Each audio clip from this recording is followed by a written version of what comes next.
dari kemarin aku dapat info terus dari teman-teman yang sudah subscribe channel aku dan selama ini juga ngikutin video-video yang aku upload, dan mereka sudah sampai di Sydney. Kemarin ada 2 atau 3 orang yang inbox aku, mereka bilang, "Kak, thank you ya udah share info tentang Sydney, dan sekarang kita sudah berada di Sydney." Dan hari ini ada lagi yang nyampe, kayaknya sekitar 6 orang. Mereka info ke aku juga, mereka bilang, "Kak, thank you ya sudah selalu kasih update info yang benar-benar akurat sehingga kita udah nyampe di Sydney." Jadi ada satu teman gua langsung bawa istrinya, anaknya, dan dia. Jadi so which is good news. Aku senang sekali. Ternyata banyak selama ini yang nonton channel aku yang merasa channel aku tuh sangat bermanfaat. So buat teman-teman, terima kasih sudah subscribe, terima kasih juga sudah like, terima kasih juga sudah komen, dan juga terima kasih banyak sudah share. Semoga kedepannya aku memberikan info-info yang memang benar-benar teman-teman butuhkan, bukan hanya sekedar buat video, tapi benar-benar manfaat aku yang apa yang aku nyampein. So thank you so much, terima kasih.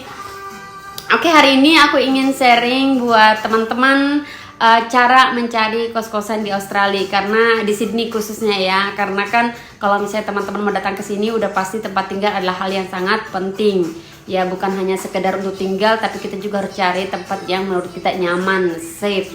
Alright, so untuk nyari kos-kosan sebenarnya tidak terlalu sulit ya di Sydney ya. Kalau di Indonesia kan kita bisa dengan gampang, misalnya contohnya aku dari NTT, aku berangkat ke Jakarta, dengan gampang aku ngelihat di pinggir di perumahan gitu, rumah dikontrakan atau mungkin kos-kosan tersedia gitu kan, biasanya ada seperti itu. Nah, kalau di sini tuh jarang seperti itu.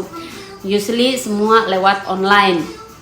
Oke, nah cara yang paling gampang untuk nyari kos-kosan selama ini yang memang teman-teman kita Indonesia pakai adalah dari teman ke teman. Misalnya contohnya kamu kontak aku sebelum kamu datang, terus aku bantu cariin. Karena kan kalau di sini kalau kita mau kamar itu, contohnya misalnya aku mau kamar itu, kita harus DP gitu, kita harus bayar dulu baru misalnya mereka tunggu kita. Kalau kita nggak DP nggak akan mereka tunggu sama kita. Contohnya gini, minggu depan hari Senin aku tiba di sini dan aku mau kos-kosan itu contohnya. Sekarang gue udah harus DP tempat itu, jadi nggak bisa mereka simpan buat kita sampai hari Senin. Kita harus DP supaya mereka simpanin buat kita. Kalau enggak, ya nggak bisa gitu. Itu dari teman ke teman. Tapi kalau misalnya teman-teman, saya nggak punya teman, nggak punya siapa-siapa di sana, nggak ada juga yang mau ngerepotin orang lain, itu nggak jadi masalah. Teman-teman bisa gabung di sini. Aku taruh The Rock Indonesia, aku taruh di sini The Rock, bukan Rock Indonesia ya. Aku taruh di sini The Rock. Nah di sini teman-teman bisa cari kos-kosan. Di sini juga banyak teman-teman kita Indonesia pemiliknya gitu yang share kamar untuk dikoskan ke orang. Oke, nah untuk kos-kosan di sini ada beberapa tipe gitu. Jadi ada beberapa macam gitu. Nah ada kos-kosan di sini berupa kamar.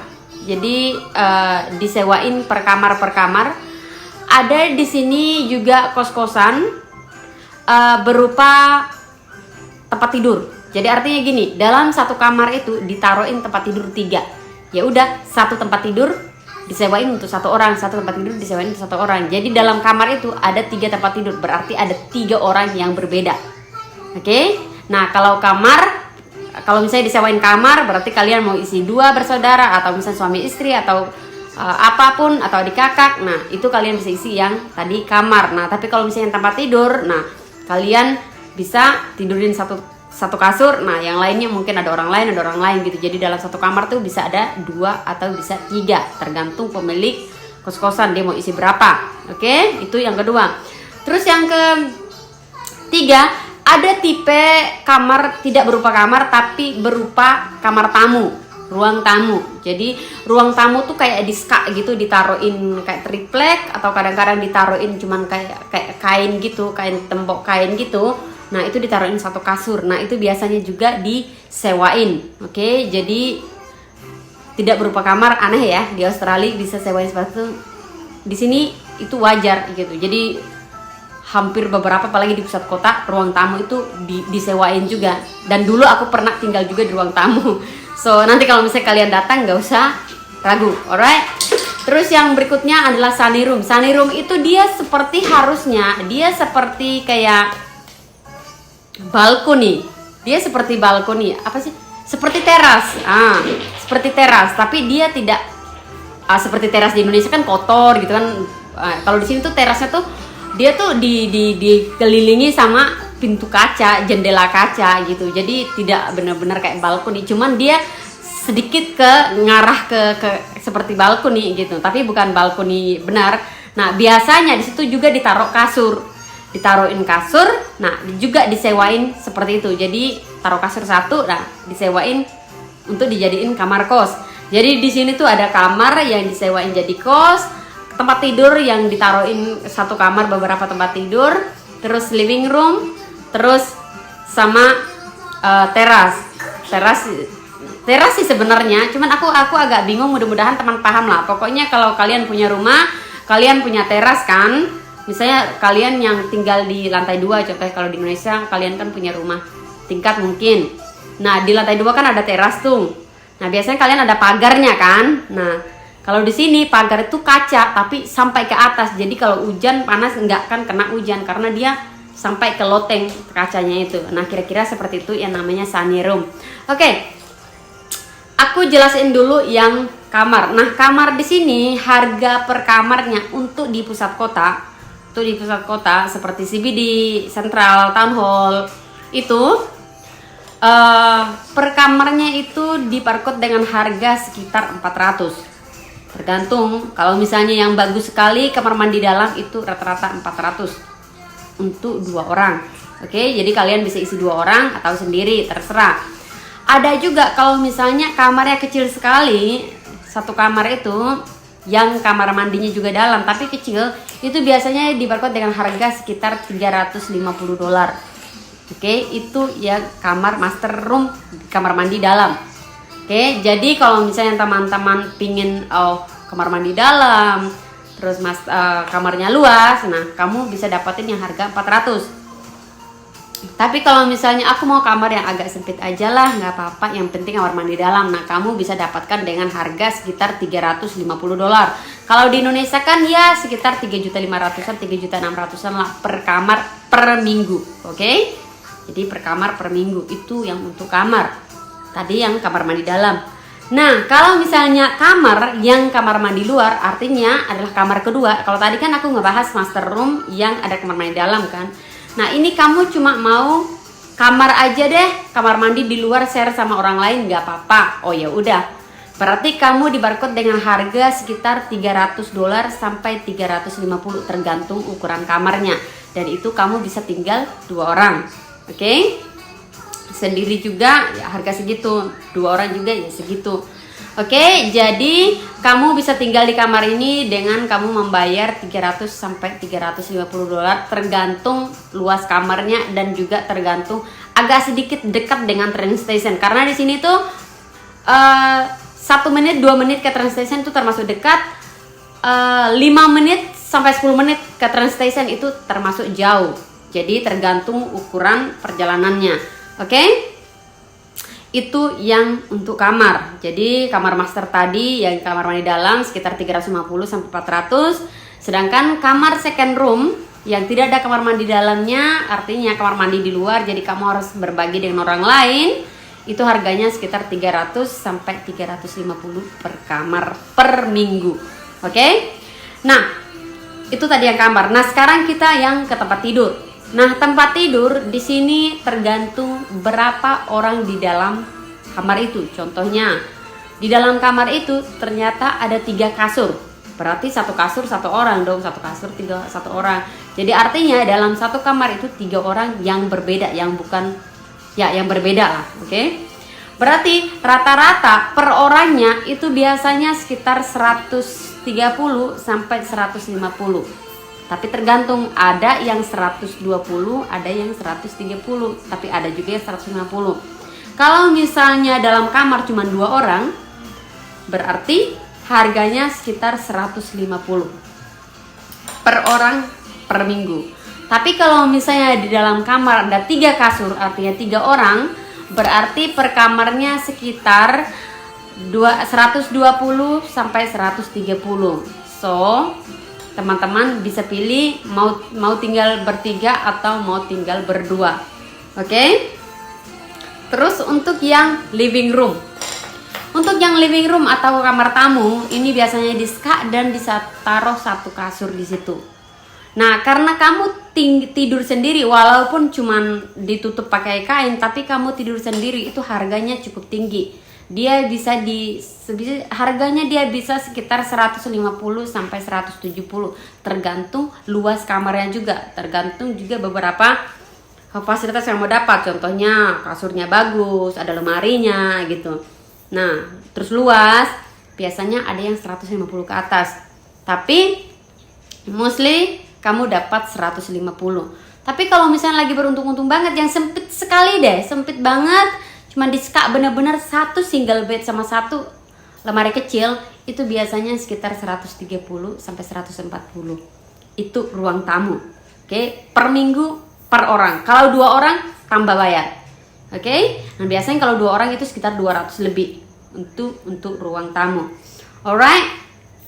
Sekarang kita ngebahas yang tadi aku bilang balkoni atau teras. Nah, balkoni atau teras itu juga tergantung. Kalau dia pasangin single bed atau single bed, itu dia biasanya patokin harga 150 sampai 170, bahkan sampai 200, tergantung ukurannya. Tapi kalau misalnya dia pasangin double bed, itu berarti harganya dia sekitar 250 sampai 270 kalau misalnya 2 orang.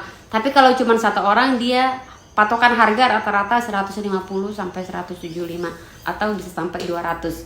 So, teman-teman bisa pilih apakah ini teman-teman cocok apa enggak. Oke.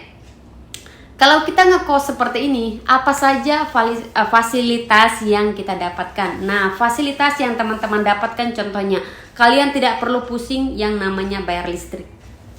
Kalian tidak perlu pusing yang namanya kerusakan barang-barang dalam rumah. Contohnya rusak mesin cuci lah, rusak mesin pengering baju lah, sabun cuci piring lah, terus apalagi ngerusak ke pemanas makanan lah, rusak kompor lah, itu kalian gak usah pusing karena pemiliknya yang bertanggung jawab. Jadi kalian tinggal pakai aja, kalau rusak ya udah tinggal suruh dia benerin. Dengan syarat bukan kamu yang ngerusakin, tapi kalau kamu yang ngerusakin, kamu yang ganti. Contohnya microwave atau tempat pemanas makanan lagi hidup, kamu taruh barang di dalam akhirnya meledak dan terbakar, kamu ganti. Tapi kalau misalnya kamu lagi nggak ngapa-ngapain, pakai tiba-tiba nggak nyala, ya nggak apa-apa. Itu pemilik yang gantiin, oke? Air minum di sini gratis, jadi teman-teman nggak usah beli kalau misalnya teman-teman minum air keran. Dan kalian di sini nggak usah minder kalau misalnya nanti datang dan minum air keran, karena memang di Australia air keran itu bisa diminum, oke? Air keran bisa diminum dan hampir semua orang di Australia, di Sydney khususnya, minum air keran. Bahkan di restoran fine dining pun, restoran mewah pun, itu kita menyajikan juga air minum buat orang yang datang makan restoran itu air keran. Jadi nggak apa-apa kalau kita minum air keran yang ada di Sydney, oke? Kalau misalnya kalian laki, mostly ada yang kasih gratis beras. Jadi biasanya teman-teman kita Indonesia yang punya kos-kosan di sini, mereka suka kasih gratis beras. Jadi teman-teman tinggal masak nasi aja dan beli lauk di luar. Jadi misalnya contohnya ngebeli rendang di luar, bawa pulang ke rumah, ada nasi yang kalian masak, kalian tinggal masak nasi dan bawa rendang, habis itu makan deh di rumah gitu. Jadi lebih hemat kan. Nah, itu fasilitas yang teman-teman dapatkan kalau misalnya kos di Sydney, oke? Nah, bagaimana kalau misalnya aku pingin dong kos satu rumah itu sendiri aja, boleh juga. Jadi misalnya kalau tinggal di pusat kota, ini aku ngomongin pusat kota dulu ya, di akhir video baru aku nyampein yang agak-agak pinggiran, oke? Kalau misalnya kamu sewa di pusat kota, aku mau satu rumah sendiri aja, nggak apa-apa deh, gitu, bayar mahal nggak apa-apa. Oke, kisaran harga per satu unit rumah di apartemen di pusat kota di Sydney, di Town Hall, CBD, kayak gitu, itu rata-rata sekitar 600 sampai 700. Sekarang karena lagi COVID kan, kalau misalnya nggak COVID biasanya 700. Ya, tapi aku patoin aja 700 karena kalau misalnya aku patoin terlalu murah nanti teman-teman malah bingung ngapain di sini, budgetnya malah kurang. So, harga normal adalah 700. per minggu. Tapi karena COVID sekarang diturunin, kadang ada yang 600 lebih dan ada yang nggak ada yang 600 sih, rata-rata 600 lebih. Oke, itu yang 2 kamar. Jadi agak tinggi ya. Kalau misalnya $700 ya Indonesia sekitar 8 jutaan. Agak tinggi banget. Tinggi sih menurut aku per minggu. Oke, tapi kalau misalnya karena satu keluarga, contohnya ada 4 orang, kalian rame-rame tinggal di situ, ya 700 dibagi 4, which is agak murah juga kan? Lebih bagus. Oke?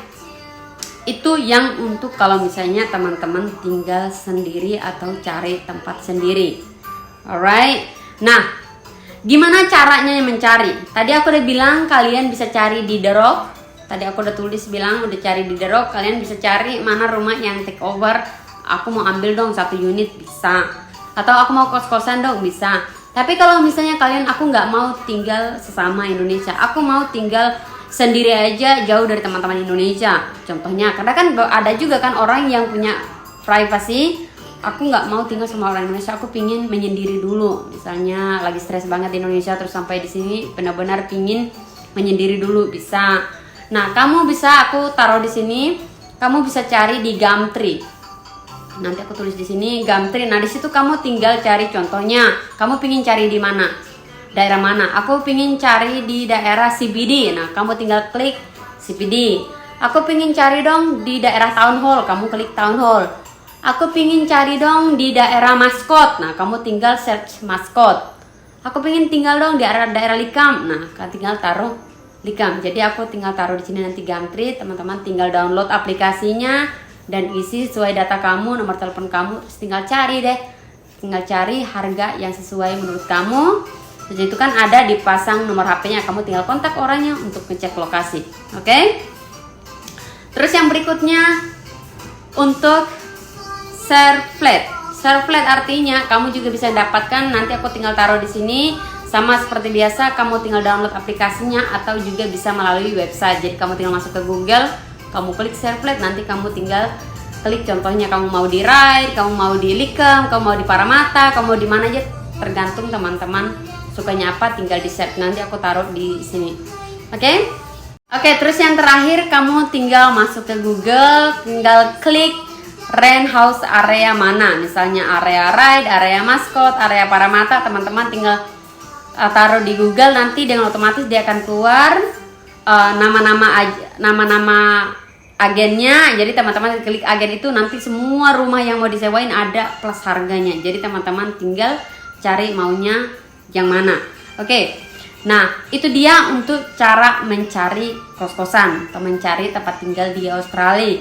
Nah, aku saranin buat teman-teman, kalau misalnya baru datang, lebih baik tinggal di city. Karena apa? Karena kalau kamu tinggal di city, atau tadi aku bilang di pusat kota, kamu dengan gampang kemana-mana.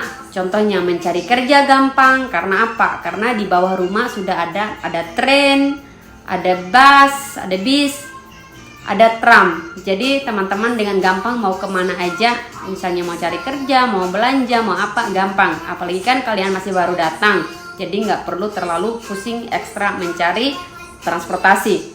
Oke, itu saran aku. Tapi kalau misalnya teman-teman, it's okay lah, pusing dikit nggak apa-apa, aku mau tinggal di Sabah. Nah, nggak apa-apa, kalian tinggal di daerah Sabah ya, seperti tempat aku tinggal sekarang, Ride. Nah, itu teman-teman juga bisa tinggal, bagus juga daerah sini. Oke?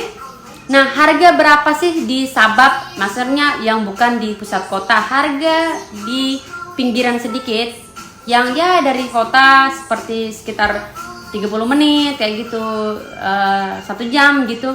Itu rata-rata harga per kamarnya $200 itu per kamar ya.